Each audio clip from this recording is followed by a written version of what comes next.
Hello and welcome to the data presentation tool, the DPT training series. For this video, I'm going to be talking about exam and lab trending.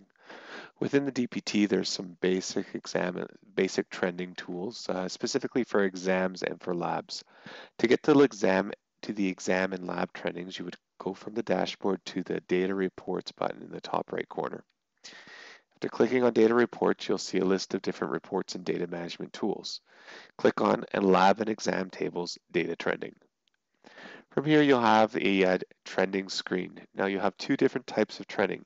You have exam trending, or if you click on change trend type, lab trending.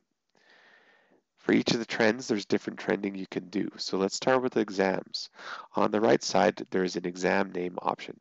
If I click on here, it's going to give you the list of different trending options you have. We can trend by BMI, by foot exam, by height, by PEFR, by systolic blood pressure, by waist circumference, or by weight.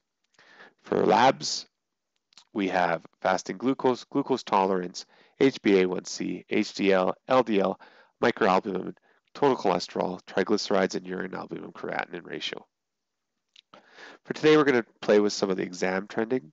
We're going to play with BMI. Okay, so moving from the left to right. Report type, you have average values, median values, and proportionate. Proportionate is experimental and doesn't always work, so we're just going to focus on average and median. Average is going to give you a flat average of all of the exams or all the BMIs that exist from year to year. It's not going to normalize for if one patient had multiple BMIs than another. It's giving you just a very high level summary of that trend. Median, it's going to look at the median. So we're going to do average. You can choose a time span. We're going to choose the last 2 years. Groups allow you to do comparison of the trends. So we can do up to 5 different comparisons. I'll show you how that works as we go along, but we're going to start with group 1. And then you can add some extra information on there. So you can add conditions, or you can add by site or by sentinel. First thing we want to do just to get started, let's look at BMIs for the last 2 years and the average of those BMIs. That's going to be group 1, run their training. Okay, a little bit all over the place, but you get the graph back and it shows you the average BMI by month for the last 2 years. Now it's taking in consideration all BMI values. Okay, so now I'm going to take a second group and I want to see, well, what is the average BMI for our patients that are depressed? Okay, I'm going to run that trending. Now in black, we now see those patients that are depressed. The BMI is increased. Now, another thing to keep in consideration with the trending is all data is all data. So that's inclusive of the depression patients, inclusive of everything. So that's why you see some similar curves. Okay, but depression, those are just our patients that have depression. They may have other conditions as well. You have to take that in consideration too. Okay, let's do a third group. We're just going to do 3 groups for now, but for this group, we're going to compare our patients with diabetes. Run the trending. And there you go. So the patients with diabetes have an even higher in general BMI than those with depression or those with or all patients. Let's change group 1. Now the thing we can do now is they can do it just for one particular site. So we're going to run that trending.